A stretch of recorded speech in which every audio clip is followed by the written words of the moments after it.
Afrikaners, land confiscation, genocide. Why what's happening in South Africa matters to the United States of America. 2, Generation T, a future being built, restructured, reshaped, and reimagined for America under Generation T with Nick Adams. 3, A League of Miracles shines the light on your poor little Dallas Mavericks. 1.8% chance, and yet the NBA Draft Lotto awards them Cooper Flag.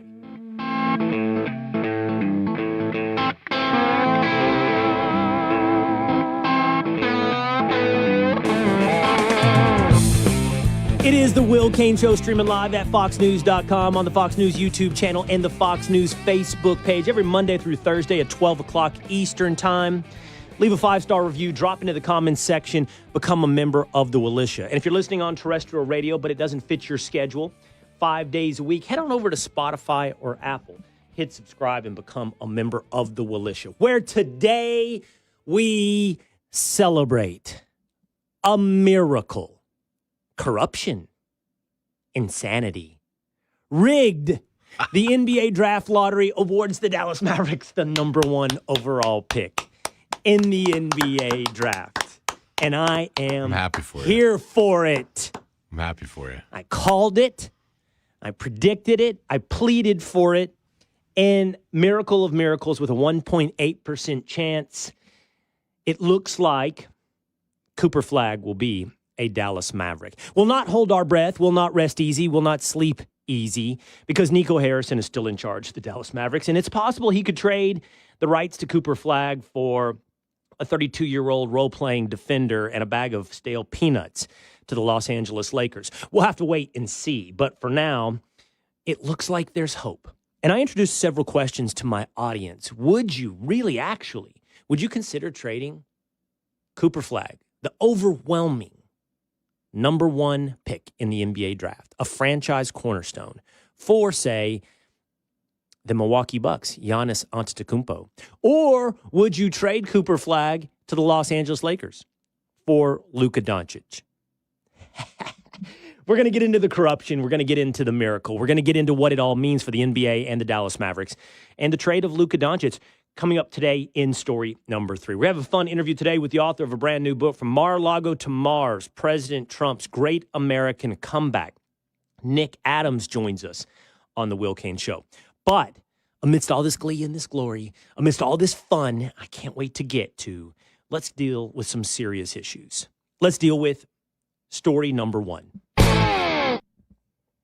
President Trump has granted refugee status to 59 South African Afrikaners to relocate to the United States of America. In President Trump's words, because of and due to racial discrimination, land confiscation, and genocide. Here is President Trump. Now, South Africa leadership is coming to see me, I understand, sometime next week. And, we're supposed to have I guess a G20 meeting there or something, but we're having a G20 meeting. I don't know how we can go unless that situation's taken care of, but it's a genocide that's taking place that you people don't want to write about, but it's a terrible thing that's taking place, and farmers are being killed. They happen to be white, but whether they're white or black makes no difference to me, but white farmers are being brutally killed, and their land is being confiscated in South Africa. And the newspapers and the media, television media, doesn't even talk about it. A genocide that you people don't want to talk about. A terrible thing happening to Afrikaners in South Africa. Why does that matter for the United States of America? Let's talk a minute about, and not take for granted, that people know and understand Afrikaners or South Africa. A little bit of history. South Africa was colonized, not first by the British, but by Dutch, German, Huguenot, French descendants, Afrikaners, then known as Boers, who settled much of South Africa in the 16 and 1700s. They came in with a rugged individualism, a spirit of adventure, not unlike early American settlers. They largely ended up farmers, They moved into the interior during what was called the Great Trek after British colonialism, a clash of ideas, a clash of civilizations, a clash of identity. They speak an offshoot of Dutch, and many famous people that you know today are descendants of Afrikaner, like Charlize Theron, the actress. Leonardo DiCaprio plays a Rhodesian, but connected to Afrikaners in Blood Diamond, the movie about the diamond industry in Africa. The Afrikaners did arrive at political prominence in South Africa. They were one of the groups that largely ushered in and maintained the system of apartheid. There was racism. There was violence towards indigenous population. But of course, in the 1990s, the political landscape in South Africa shifted. Nelson Mandela's rise meant the end of apartheid. Afrikaners, having acquired a great amount of wealth and a great amount of land throughout South Africa, became a bit of a target. There have been accusations over the last dozen years more of racial retribution, stories of land confiscation, stories of violence against rural farmers. In South Africa, like in most places, this type of racial grievance is always cloaked in flowery language. Instead of land confiscation or genocide, if you went to AI and asked, hey, what's happening in South Africa, it would say it's all overstated. This is where we need to analyze AI because it buys into semantics and it buys into popular consensus. And popular consensus uses semantics to say, hey, what's happening in South Africa is land reform. Well, doesn't that sound nice? Land reform. What is land reform in South Africa? Well, here's some more flowery language, but you can read between the lines. You can use critical thinking. Key components: restitution, returning land or providing compensation to people who were forcibly removed from their land under apartheid. Okay. Returning it how? By taking it from who? With what kind of compensation? Redistribution, transferring land from white owners to black South Africans to promote equality. Initially, this was done through a willing buyer, willing seller model. Why would you need a government policy if it's a willing buyer and willing seller? Tenure reform, improving legal rights and security for people living on land without formal ownership. So squatters who come in or adverse possession take control of the land. Want some specifics? In January 2025, South Africa passed the Expropriation Act, which allows government to take private property for public use, including land reform, with or without compensation in specific limited circumstances. Expropriation without compensation is only allowed when land is unused, abandoned, or its value is less than state investment, among other specific cases. The law does not allow arbitrary seizures and aims to balance land reform with legal safeguards for owners. That's all flowery language. That's like the trans conversation we had yesterday. It's an end in search of a justification. It's a rationale layered on top of an injustice.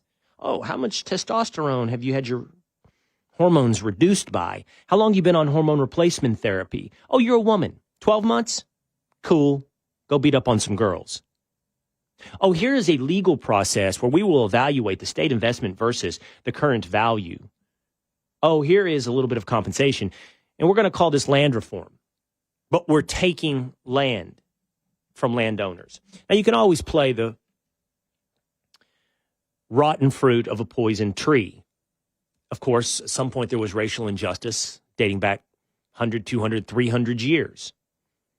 The game can be played in America as well. It can be played anywhere because the history of the world is a history of tribes conquesting one another.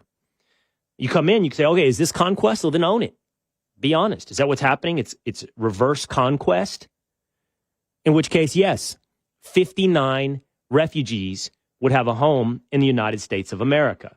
It also would make you think, if conquest is actually what's happening, there would be some private enterprise that have interest, humanitarian causes, like, for example, the Episcopal Church.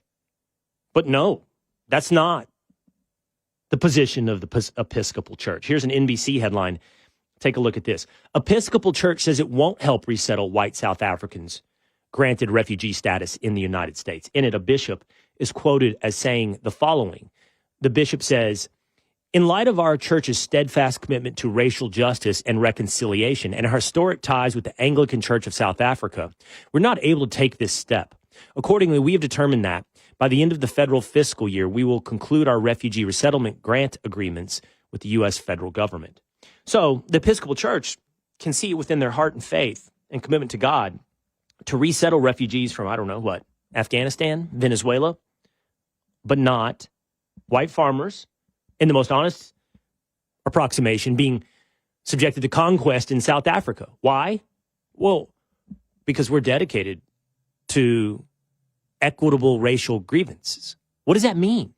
You help people, every people but white people? White people are unworthy of your help? This is embarrassment, an absolute embarrassment for the Episcopal Church. And here's now why we transition into why this whole thing in South Africa matters for America. Because inside the Episcopal Church and inside the dressing we've talked about, meaning the rationalization layered on top of injustice, you see exactly the arguments and policies that were beginning to be implemented in the United States. Oh, Will, but what are we talking about? There's no racial violence. There's no land confiscation. It's all morally and linguistically the same as DEI, diversity, equity, and inclusion, making up for past injustices with current injustices. Everything you saw, from college admissions to courses that you have to take, erasing history, treating races differently, and thinking it's justified because it's been done so in the past, just reverse. What we're talking about is the moral justification and the government policy of reverse discrimination, reverse racism. And President Trump is absolutely correct. The media has no interest in that story. They didn't have an interest in it here in the United States. You know, even when they do cover the concept of DEI, and everyone listening at home, we always talk about it in terms of merit. And it's true. Like, we can't divorce ourselves from merit. Key to American exceptionalism. Not exclusively key, but key to American exceptionalism. But it's not just about merit. It's about morality. It's about whether or not you really are a society where you want to judge people as individuals. Or we're doing what we've done all throughout humanity.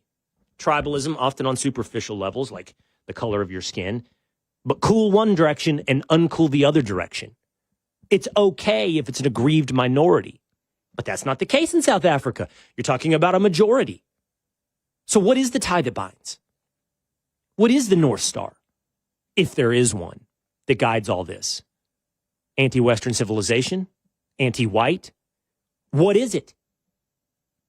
You see, what we saw here was the seeds, the beginning. And if we had continued down that path, if we hadn't seen not just the election of Donald Trump, but the vibe shift, the great awakening from the woke, we were headed down this path, and we may yet still be, because this fight is not over.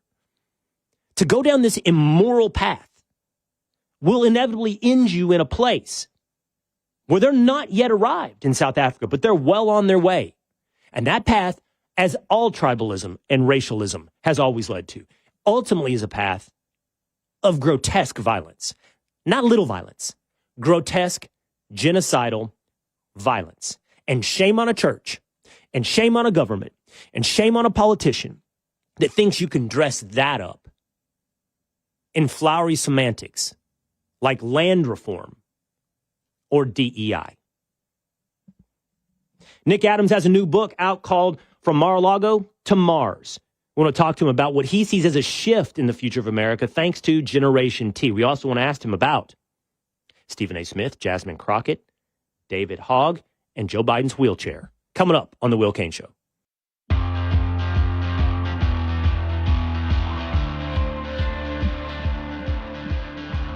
Now they're singing outside Delaney Hall in New Jersey, singing for illegal immigrants. And what do they say about why this is their cause du jour? It is The Will Cain Show, streaming live at foxnews.com, on the Fox News YouTube channel, on the Fox News Facebook page.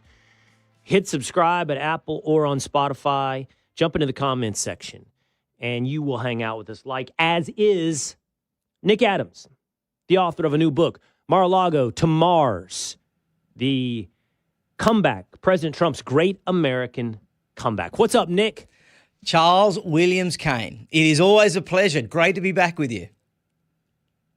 It's great to have you.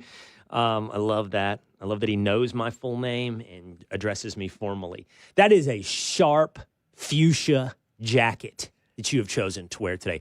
And by the way, while we're not always talking about alpha male anymore, I would have to say it either takes a great alpha male or it is just simply not alpha male to be rocking fuchsia. Well, I'm just trying to keep up with you, Will Cain. You set the bar, and I just simply follow the bar. Well, I don't know when I wore a fuchsia jacket, but it's not really in my rotation. But that's fine. That's I think fine. you look pretty good in it. I Will. would like to think I'm a man. I'm a man of great confidence. Great confidence. I could do it. And I tip my hat to you today with that level of confidence. Let's start before we get from Mar-a-Lago to Mars, Nick. Let's talk a little about the news cycle and what's happening today in New Jersey. Alexis McAdams, I think, does a really good job. I've watched her over time grow as a reporter at Fox, and she does a great job of interacting with like protesters and talking to them. And there she was yesterday in New Jersey, and she went up to them, man. They're singing. You know, they were pushing and shoving on Friday and getting arrested, and today they're singing. And she said, "Hey, what's with the song?" Here's Alexis McAdams. DHS has said that inside are MS-13 gang members and people convicted of child rape and also murder in other countries. So the question that they would have for protesters is, what are you guys doing out here? One of the things that we are asking for is for a list of the names of the people who are inside. As a person of God, it's important for me to pray for people who are being held captive, and I would like the opportunity to do that with their names. I think we have every right and responsibility as citizens to hold people accountable when they have caused harm in our country. But one of the truths is that we don't know who's inside, and we also have every right to understand that. So she says, and she acts like these are secret prisons with people not knowing why they're held and their families having to think they disappeared. They really do believe they're living out The Handmaid's Tale. Well, I'm not quite sure what she's taking, but and I'm not quite sure that I would like to take it. She doesn't really appear to know what she's talking about. She does appear to be in some kind of fantasy land, and it's one that everyday, ordinary, regular Americans definitely do not want to be living in. Look, without borders, Will, we don't have a country. That's the reality. We now finally have a president that has the guts, the competence, the courage, the conviction to stop all of that stuff. That's why border crossings are down 95%. That's why our country is much safer, and it's only been 100 days.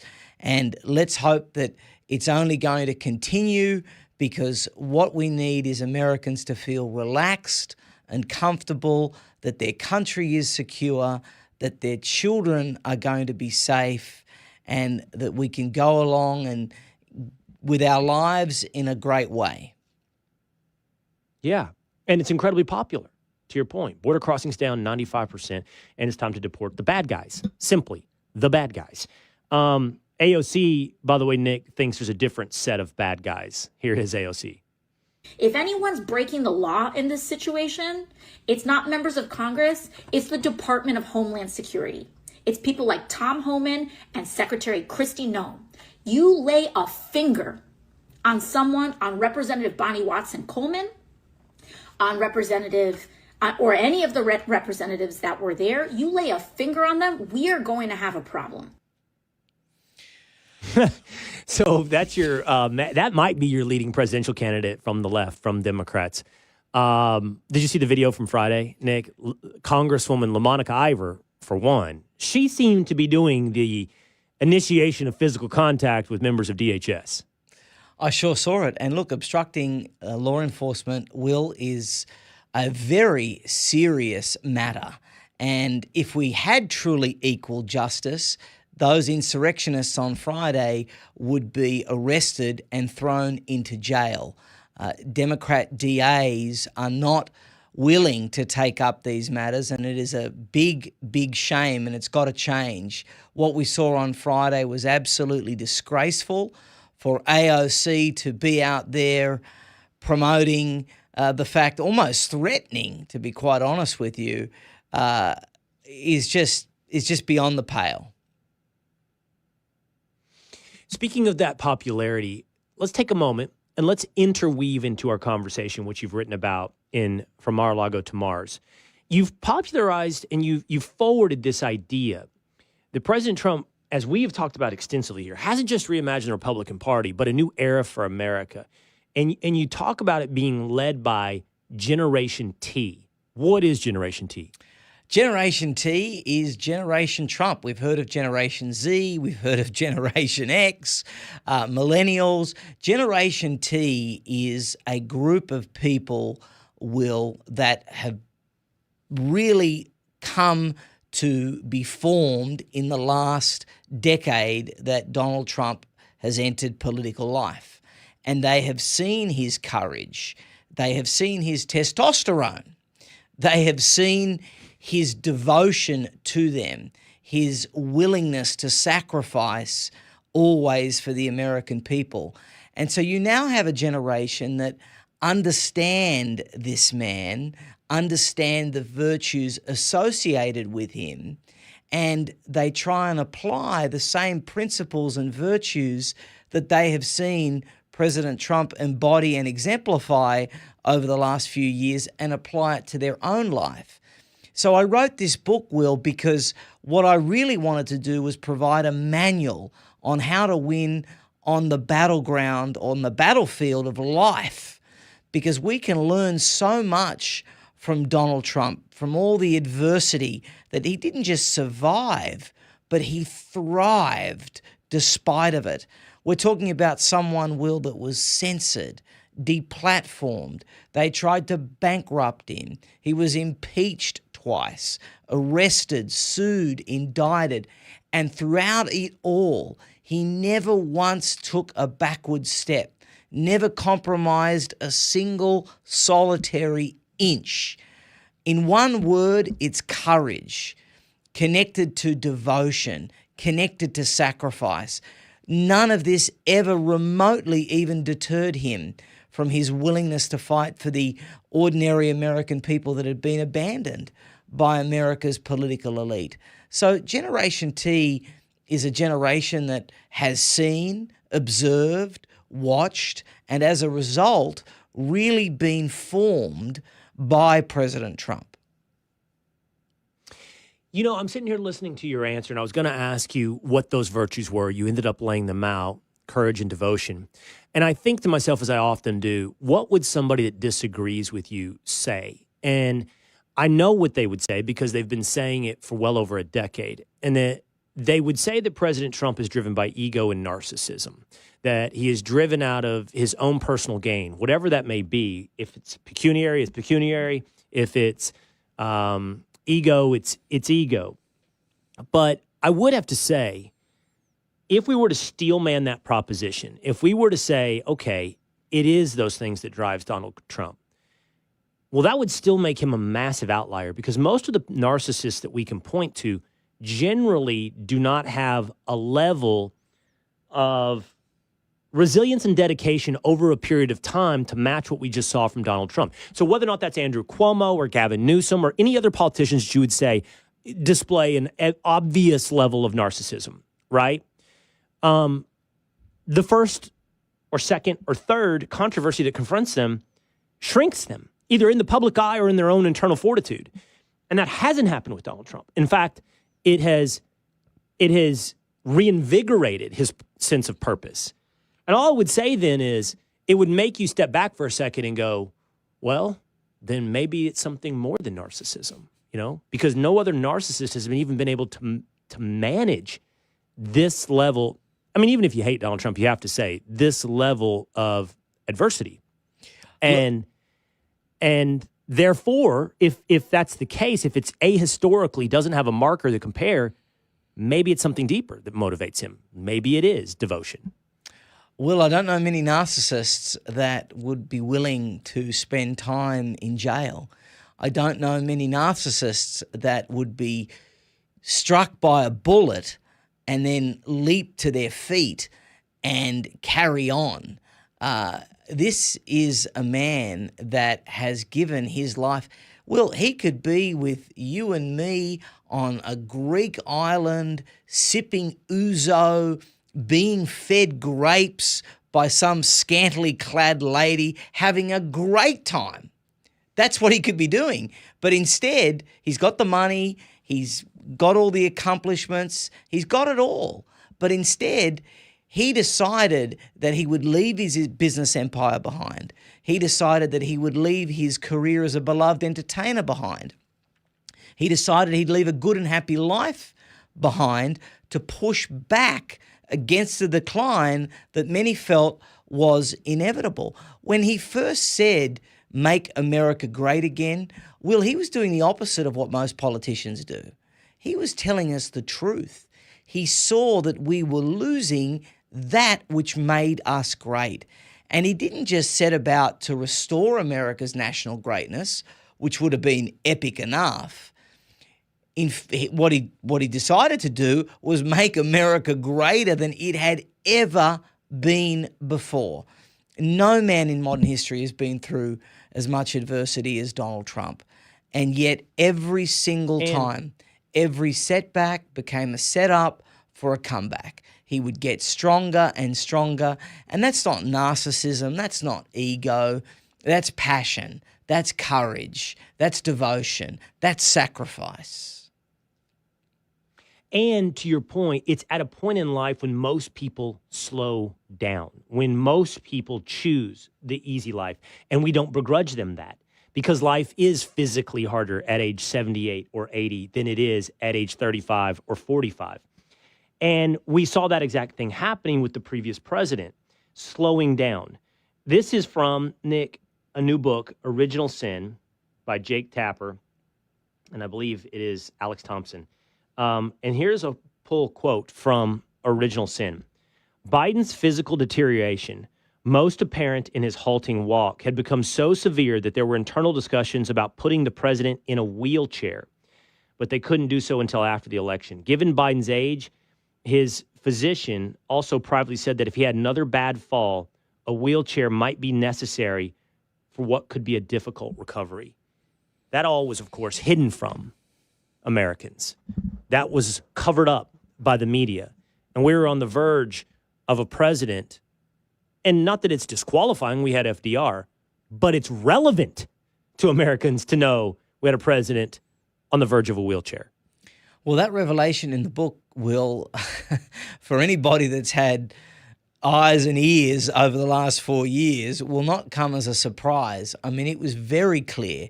The real sin is that the media, Jake Tapper included, never, ever reported on what was so obvious to all of us. And in fact, whenever it was raised, they would all insist that we were being unfair and partisan and wrong and nasty and cruel.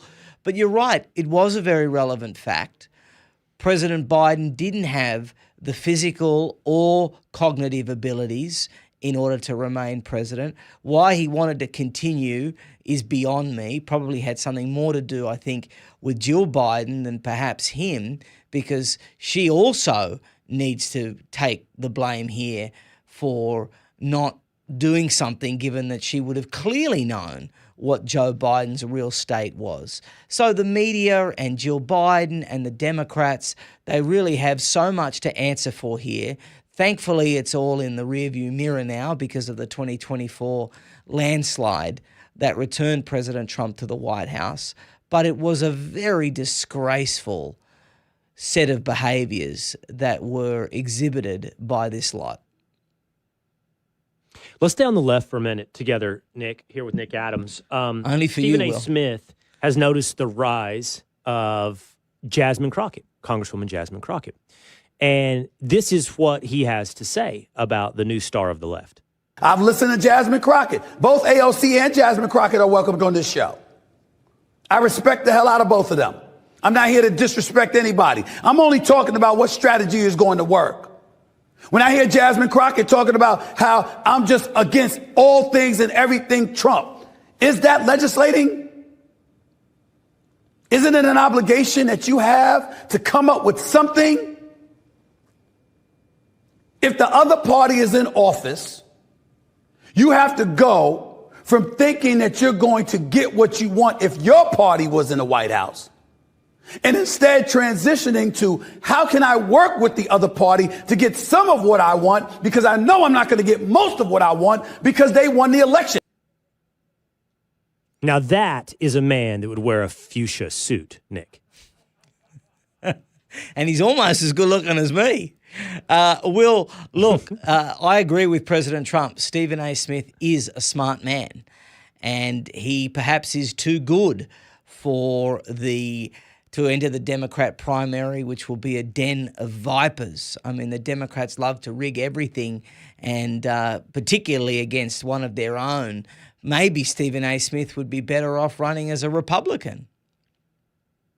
You know, it's a great point. Not about Stephen A. running as a Republican. He's not. Never trusted he would be. I've been around the guy. We're friends. I've debated him. He's not a Republican. He's just like Bill Maher right now. He's just not insane. So he's capable of insight. And just because you're capable of insight doesn't mean you have the right politics, policies, or party. But that being said, you're so right about the Democratic primary being an absolute den of vipers, and they've always rigged it, most notably against their own party. Right now, I just don't know who they'd rig it for. Like, I just don't know. We'll wait, because there'll be some, Jasmine Crockett might be right, that like the left wants some safe white guy. So they may rig it for, that's what she said recently. Who is it? Senator from Colorado, maybe Michael Bennet or somebody like that. It can't and it won't. And it's not possible for it to be Jasmine Crockett. Not that there's been any talk of her running for president. Or for that matter, even AOC. It can't. It won't. Maybe Jasmine Crockett's right. It'll be a safe white guy. They'll rig it. Yeah, look, I mean, certainly the smart money right now would be that they will embark on that particular election strategy. Jasmine Crockett is a particularly vile kind of person. AOC's not much better. But, I'm pretty sure that AOC is going to run. And if they didn't rig it, to be honest with you, Will, I think AOC might even win a Democrat primary. So it's all ahead of us. Let's see what's going to happen. America, though, should be on its knees praying that we never see the likes of an AOC, Jasmine Crockett, or Michael Bennet, for that matter, in the Oval Office. Speaking of rigged, Nick's sports commentator from time to time. You have anything to say about my Dallas Mavericks getting the number 1 overall pick in a clear rig job? By the way, I want to talk about this more in a moment. Give the NBA a little bit of something here. I don't know how you rig the lotto. We watched it. There's actually clips. You can see how the lotto works. It's a combination of numbers thing. It's pretty fascinating. But come on. 1.8% chance, trade Luka, get Cooper Flag. And by the way, is it written in the stones, the biblical and historical stones, the Dallas Mavericks must have a white NBA star? The Dallas Mavericks. What a team. What a team, Will Cain, from what a state. Of course you support the Dallas Mavericks. Look, I just think it's very fitting that in America's golden age, under President Trump, with the great leadership, with his vice president, J.D. Vance, we have someone with the last name Flag, with an extra G, just to kind of drive home the point. And that's all I have to say on the matter. Okay, well, that's good. Okay, one more as we talk about the future of the left. This sounds like something Nick Adams, alpha male, would like a lot, or at least acknowledge the truth behind. And that is DNC Vice Chair David Hogg on Bill Maher. Many Democrats, despite us, I would say for most of us coming from the right place of wanting to do the right thing, we've created a culture where we say, well, if you say the wrong thing, you're excommunicated. And that's just not how human beings work. Nobody is perfect. But ultimately, what we have to do here is figure out how to bring people back in and work towards the bigger goal of advancing the future of this country and helping young people especially get by so that they're able to focus on their lives and, getting with a young woman or something like that instead of how are they going to pay their rent, for example, or how are they working their 2 jobs. Young people should be able to focus on what young people should be focused on, which is how to get laid and how to go and have fun. Rather, David Hogg for president, ladies and gentlemen. Boy, the crowd and Bill Maher liked that. Go ahead, Nick. Will. I think David Hogg is projecting his own personal wish here. He's had a charisma bypass, so I can't imagine that the ladies are lining up in any sort of fashion for him. Look, what do I tell you? But he's saying if he had to worry less about a mortgage and more attention could be given to getting laid, that he might be more successful, as would be his compatriots. Yeah, look, I think David Hogg is somebody that I don't take very seriously. I kind of put him with the Jasmine Crockett type, Will, and like I say, David Hogg is someone that is trying to show some personality, perhaps because he knows that he's about as vanilla as it gets. Okay. Lastly, I want to go back to Mar-a-Lago, to Mars. President Trump's great American comeback. So you forward that this group of people that's been reshaped by President Trump, this Generation T, which I took to mean Generation Trump, but as you alluded to earlier, perhaps it's also Generation Testosterone. But you have forwarded that this is a new epic in America. Not a new political movement, not a new reimagining of the Republican Party, but an entirely new era. I think that you're right. I think that there's a real possibility, but I think there's the great unknown, a great filter that will determine whether or not this is the launch pad of a brand new era. And that is, what is the energy behind this reformation after President Trump? The great question is, how much of this is built upon the force of personality and will of one man, Donald Trump? And it's a great question to ponder, Will. Without question, Donald Trump is a one of a kind. He is a once-in-a-century type of leader. America has been incredibly blessed. We had General Washington at the start of our country. We had President Lincoln at the rebirth of our country.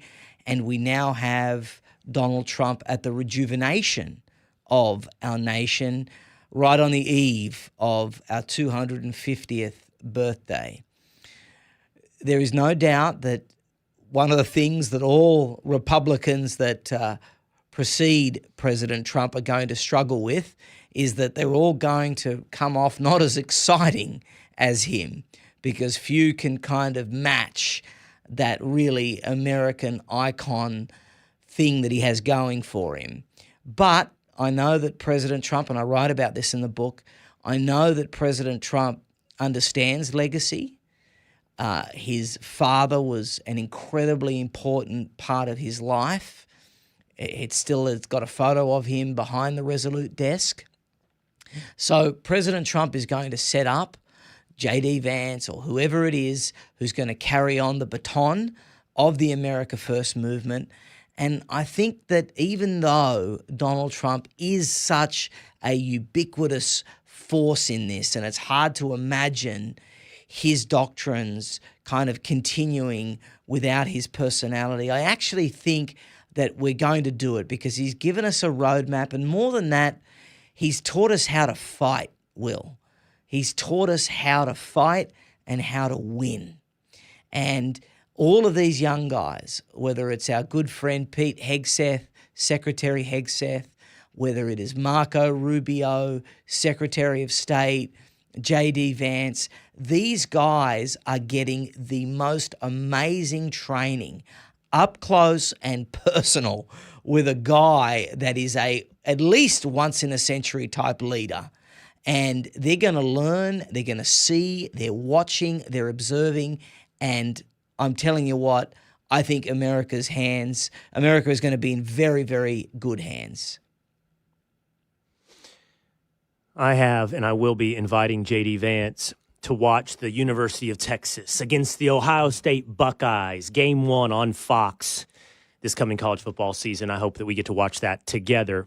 We can do it from Columbus, the Will Cain Show. As I was listening to you talk, it just did occur to me, and I think this is going to be worthy of a deeper dive in the future here. And that is, the first term of President Trump was defined in many ways by chaos and firings. People didn't last around Donald Trump, and there became this mantra like, you don't want to work for Donald Trump. The first 100-plus days of this administration show just the opposite. When he has people around him that are loyal to him, he's loyal to them, and he defends them. And he has shown that with Secretary Hegseth over and over. And it'll be fascinating to see those relationships. And as you point out, that foundation for the future build over the next 4 years. Okay, Mar-a-Lago to Mars. Out now, Nick. Amazon, that's the back of the book. Nobody can see the title. Yep. Hold the front of the book where everybody can see the title. Sorry, Will. And from down under, it's always where a do bit we of go? a challenge. You can go to Amazon. From down under, it's always upside down. Yes, exactly. Yeah, you can go to Amazon. You can go to where all great books are sold. From Mar-a-Lago to Mars, President Trump's Great American Comeback. I was with the president in the Oval Office a few weeks ago. He wants it to become a bestseller. So please get out there and get the book. One for you, one for your wife, one for your kid, whatever you can. All right. So awesome. All right. Nick Adams, always great to see you, man. Take care. It's a pleasure. All right. Let's have a party. Mavericks with the number 1 overall pick, but is it rigged? And what will Nico do? Will he ruin this as well? Next on The Will Cain Show.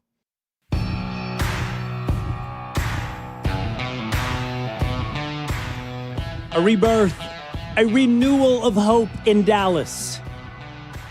Don't mess it up, Nico. It is The Will Cain Show, streaming live at foxnews.com, on the Fox News YouTube channel and the Fox News Facebook page. Hit subscribe at Apple or on Spotify and join us here in the Willisha. Over on the side of the Willisha, Renard Garland says, as a black man, I'm tired of the race card. If I ever needed it, I can't use it. And I have never needed it in 64 years. Pete Christo says, I like Stephen A. Smith. He seems pretty straightforward and unafraid. Addie Playas says, the other side tries to make it all about race when the truth is we just love our nation.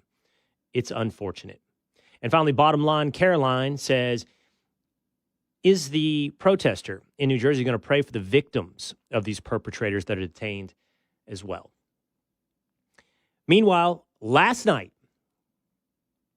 in the NBA draft lotto was held, and the Mavericks got the number 1 overall pick. Watch.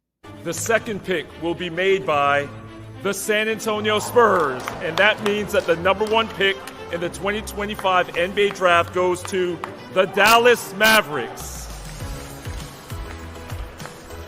Rolando Blackman, all smiles, 4-time All-Star, celebrating. The Dallas Mavericks had a 1.8% chance to win the number 1 pick overall. They had 1.8% chance of getting the number 1 overall pick. It's a renewal of hope. It doesn't replace Luka, but I begged and pleaded for it yesterday afternoon. I said, please, NBA, go full WWE, go full corruption, give the Dallas Mavericks Cooper flag. Let it be. Let the corruption and insanity reign, because it will be so fun. So is it rigged? Two-a-days, Dan. I mean, I'm not a conspiracy theorist. Tinfoil Pat is not here, but I might have to take that role, and it might be a little tiny bit rigged because it's too good to be true. Sorry to burst. All right, well, let's just look at the evidence. In the 1980s was the famous Patrick Ewing draft, where the New York Knicks won the lotto to draft Patrick Ewing. To this day, it is suspected that that was rigged for the New York Knicks. David Stern, then commissioner of the NBA, understood it was a holistic business. You got to have big stars in big markets. And the theory goes, they used to draw envelopes out of a bin. The theory is they froze the New York Knicks envelope, the frozen envelope conspiracy, so that when they reached in for an envelope, they could feel the cold one. And that was the New York Knicks awarding them Patrick Ewing. Many people buy into it. Many, many big-time stars buy into it. In fact, there are stars who've bought into a lot of these theories. Let me give you some more. How about this? In 2011, the NBA owned the franchise of the New Orleans Hornets because they had to get it out, I believe, out of bankruptcy, give it back from an owner. When they owned the Hornets, David Stern vetoed a trade of Chris Paul to the Los Angeles Lakers for quote-unquote basketball competitive reasons.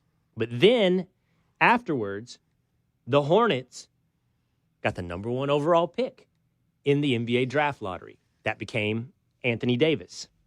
That same year, LeBron James famously announced the decision to lead the Cleveland Cavaliers for the Miami Heat. What happened immediately after LeBron left Cleveland? Whoops. They jumped up in the lottery, got number 1 overall pick, took Kyrie Irving. In fact, they got the number 1 pick several times, it seemed, to make up for LeBron James.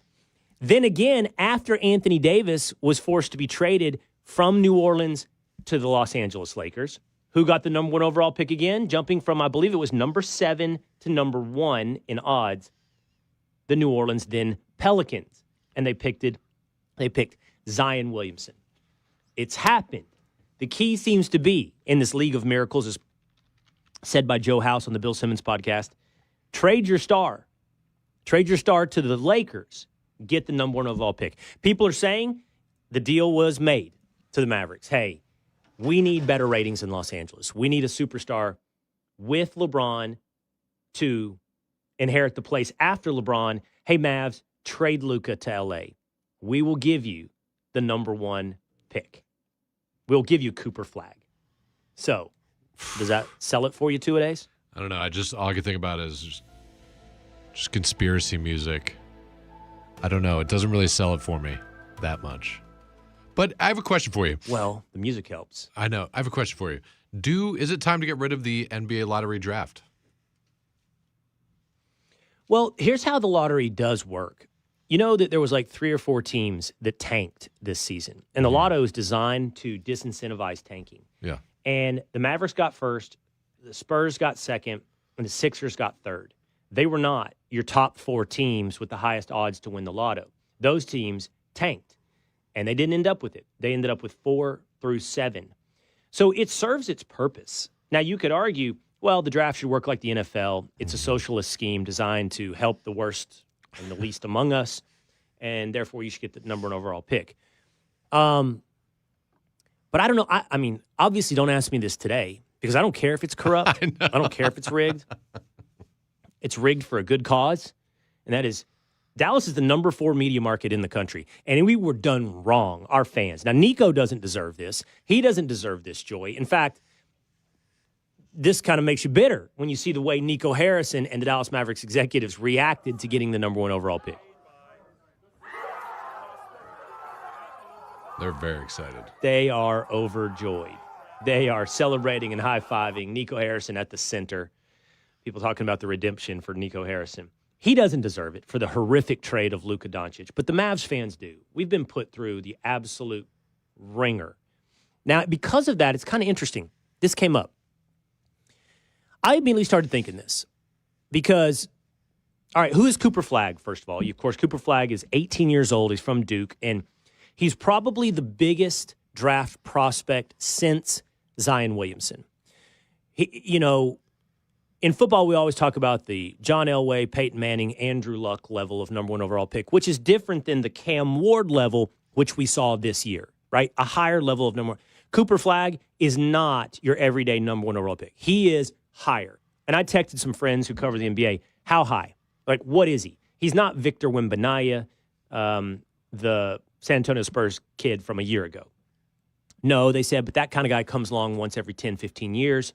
That's LeBron level. But he is, and I was sent a clip by Jay Billis of ESPN on the Ryan Russillo podcast. He said he is in the Anthony Davis range, better than Paolo Banchero, who was pretty big, and better than Zion. Now, Zion was unique in a lot of ways, and he's been injured, and he hasn't been able to fulfill who he was. He was amazing. But Cooper Flag is higher than those guys, a higher level prospect. The hard thing about Cooper Flag is he's good at everything, like defense, shooting, dribbling, passing. But he doesn't have one thing where you're like, oh, he's unstoppable in this one way. You don't see that yet. Now, I have a question for you. Sure. Did you think Cooper Flag looked unhappy that the Mavs won the lotto? Yeah. He looked pretty unhappy. He was like, oh, cool. Good, cool, awesome. I'm going to Dallas Mavericks. Great. That was kind of his reaction. But why? I don't know. Well, Maybe maybe he's trying to be neutral. I don't know. It could just be that he just doesn't want to show any kind of emotion because it's not set in stone or anything. But yeah, would he rather go to the Utah Jazz or the Washington Wizards? Like San Antonio? That doesn't make any sense to me.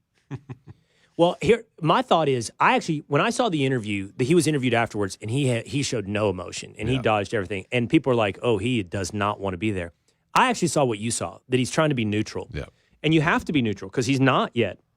I think it's a little weird for everybody to be like, "How's it feel? You're going to be a Dallas Maverick?" Well, he's not. There's a long time still before the draft, and it's not done, and there's nobody in Dallas that is going to sleep easy. I mean, Nico Harrison traded away Luka Doncic. Like, why would I trust he's going to draft Cooper Flagg? It's insane. I mean, he could draft Ace Bailey from Rutgers, and like, why would we be surprised, right? Or he could trade it. But I toyed with this. I was like, okay, there's rumors that Giannis Antetokounmpo, who I love from the Milwaukee Bucks, is open to being traded out of Milwaukee. And I was like, Cooper Flagg for Giannis? And I even joked around, Cooper Flagg for Luka? Like, get Luka back. But I was surprised how many people were like, no to Giannis. I mean, Giannis is an MVP, a champion. He's basically unstoppable, and he's a great dude. But everybody's like, well, he's 30. I don't care. In the NBA, he hasn't have injury history. He's durable. 8 more years. I mean, Giannis could play another 7, 8 more years, right? Mm-hmm. Of pretty dominant basketball. He's got unique gifts. I don't think you could do it financially with Giannis, Anthony Davis, and Kyrie. I don't think that would really work. You'd be paying so much money. But the best argument was made to me by Mavs fans. They're like, look, I don't know if Dallas is a unique market, because I'm sure Milwaukee feels this way about Giannis, but we have a long history now in Dallas of really loving and cheering for our guy. And when he wins a championship, it meaning more than a team of mercenaries to win championships. And that groundwork was laid by Dirk Nowitzki. 20 years here. And I've told you guys this. I don't know that there's a more beloved sports figure in Dallas.